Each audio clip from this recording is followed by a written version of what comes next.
Alright, now that you've drawn out a whole heap of shapes inside Illustrator, this chapter is going to show you how to go about selecting all of those objects. So we'll take a look at the differences between the selection and the direct selection tools inside Illustrator. And then I'll also show you some really neat techniques for making selections based on color and based on other attributes. And then finally I'll show you how you can go about saving your selections. So here we go. Okay, so we're ready to get started with selections here inside Illustrator. Now, what I've done is I've opened up a file called superguystarburst.ai. He is found inside the Chapter 3 folder, which is inside your Project Files folder, which you copied onto your computer.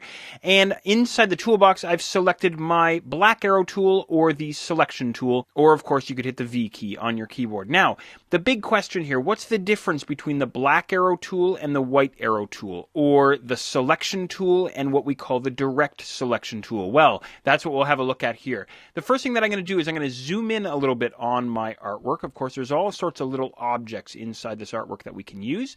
I'll just kind of pan things over here a little bit. Again, I have my black arrow tool selected, the selection tool, and what this guy will do is he will grab entire objects. Even if I click just on the edge of an object, that'll grab the entire object itself. How do I know that the whole object is selected? Well, let me zoom in here just a little bit. There we are. And I can see that all of these anchor points, remember we saw those in the last chapter, all the anchor points are filled in with a solid color, right? They're solid blue here. And of course I see this bounding box, this frame around my object as well. That tells me that the entire object is selected. Of course, to deselect, just click inside some white space in your artwork as well. So, black arrow tool selects the entire object. That's the idea there. Okay, I'm going to zoom out a little bit here.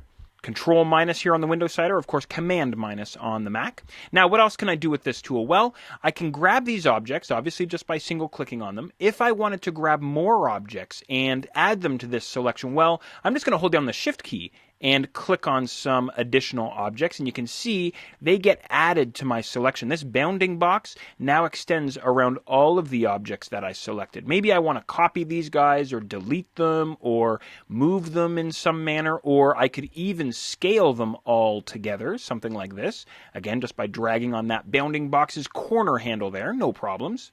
If I wanted to remove an object from a selection, well, it's the same key. Just hold down Shift again and click on some of the objects that are selected, and you'll see they become deselected. So Shift is one of those keys where it'll either add to a selection or remove from a selection, depending on if you're clicking on an object that's already selected or not selected. That's the idea there. Another neat thing I can do with my black arrow tool here, the selection tool, is rather than clicking on objects, I could click and drag around some objects. And what's neat about clicking and dragging is that little bounding box that I see as I'm dragging out, even if that bounding box is just grabbing a fragment of a star, like the star here down in the bottom right corner, just below my cursor there, even though that object wasn't fully enclosed in that bounding box, he still gets selected there, as well as any other objects that my bounding box was touching, something like that.